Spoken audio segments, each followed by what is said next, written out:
In January of 1995, two young men entered a cave with no ropes, no helmets, and absolutely no experience. They were searching for ancient artifacts, but what seemed like a simple adventure quickly turned into a real-life nightmare. Instead of treasure, they found a deadly trap, one that sparked one of the largest underground rescue operations in the state's history and led to the cave being permanently sealed.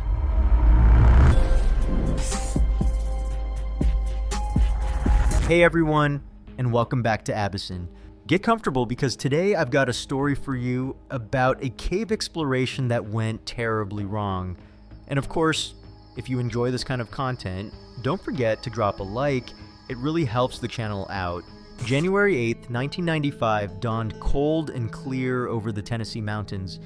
Clinton Farrell, 25 years old, had no idea that what started as an ordinary Sunday would soon turn into a living nightmare. He and a friend had heard local legends about the mysterious Cookston Cave and about possible relics hidden deep within. Despite having zero experience with cave exploration, the two young men decided to check it out, hoping they might find something valuable. Their preparation, however, was dangerously careless. They wore everyday clothes and cowboy-style boots, completely unsuitable for the slick, wet surfaces of a cave. They brought no helmets, no proper lighting equipment, and none of the basic safety gear seasoned explorers would consider essential. Their only source of light was a pair of cheap flashlights they'd picked up at a hardware store in town.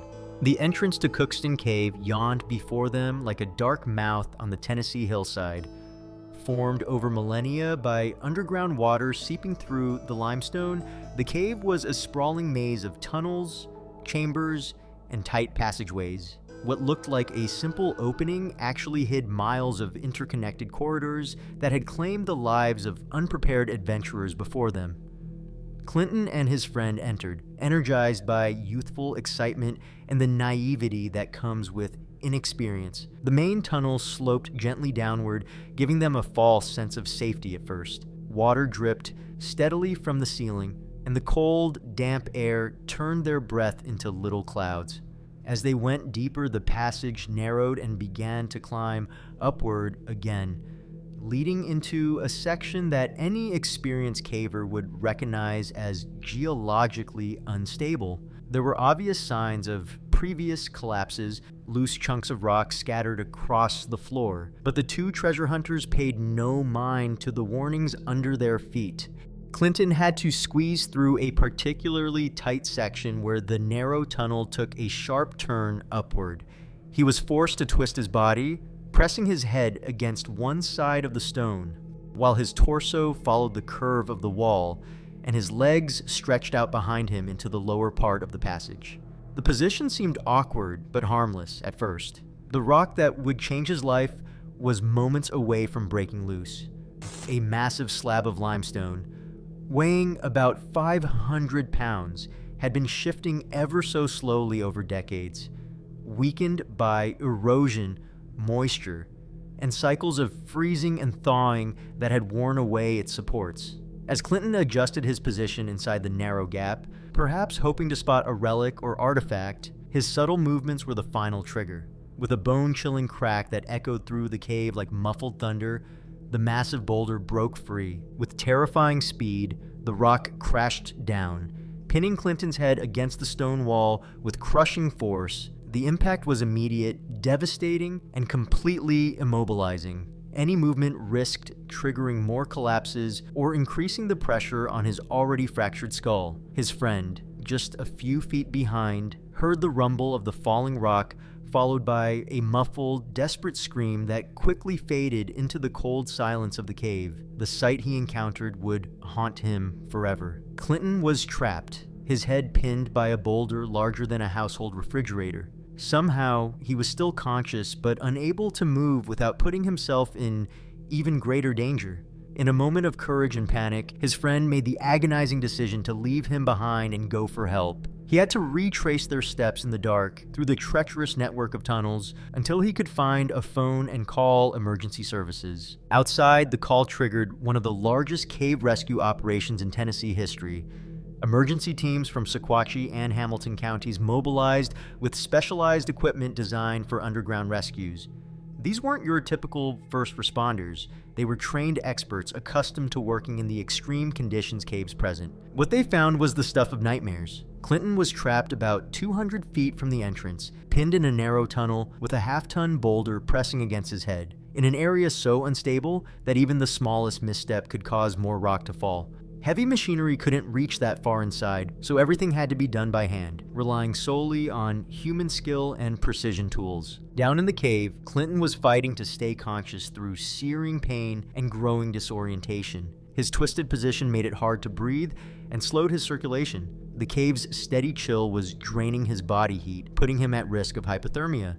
The rescue team worked with surgical precision to stabilize both Clinton and the rock pinning him down. Using a method called shoring, they built supports around the boulder to prevent any further movement that could prove deadly. The key tool turned out to be a mechanical device called a come-along, a type of hand-powered winch that uses cables and pulleys to move heavy objects with controlled force. The team set it up carefully, applying just the right amount of pressure at the exact angle needed to gradually shift the boulder without causing another collapse. The process was painstakingly slow and incredibly risky. After every adjustment, rescuers would pause to check for even the slightest shift in the surrounding rock. Teams rotated in and out, working non-stop for nearly 5 hours. When they finally managed to free Clinton's head, the ordeal was far from over. His injuries were severe, and any movement risked worsening potential spinal or brain damage. He was secured in a special stretcher designed specifically for cave extractions.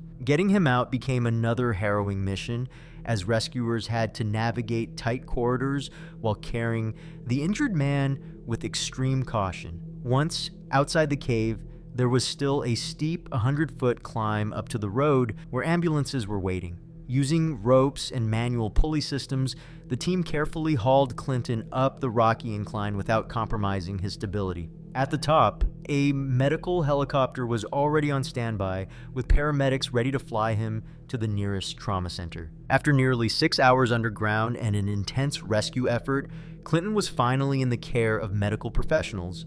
At the hospital, doctors were stunned by the extent of the injuries inflicted by a 500-pound slab of limestone crashing onto his skull. Despite the severity of the trauma, there was hope. Clinton's youth and physical resilience impressed the medical team. The Cookston Cave incident became a turning point in Tennessee's cave safety policies. The site was closed off to the public immediately, and the rescue became a case study in what can go wrong when people enter caves unprepared. Clinton's recovery took months of physical therapy, but he survived. The once hopeful treasure hunter learned the hard way that caves demand respect, preparation, and knowledge. His story is now told as a warning to anyone thinking of venturing underground without knowing what they're getting into.